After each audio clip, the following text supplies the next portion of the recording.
Sekeras-keras mana lelaki dengan formula yang ada untuk dua lejang, dibahagi, ditambah, ditolak, macam mana pun formula dalam kelajuan itu orang cakap bergantung pada formula masing-masing lah untuk mencari kelajuan. Tapi macam mana pun dia tak boleh nak lari daripada satu masalah. Satu je dalam kertas ni yang ada yang ni.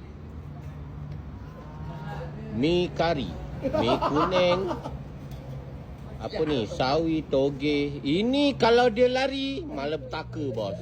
Awak nak kena faham tu Ayam, telur mesti nak kena cukup. Kalau tak cukup, untuk yang ni tak bermakna bagi dia untuk hidup. Memang tak bermakna. Faham tu. Jadi yang ini lebih penting daripada yang ini. Faham?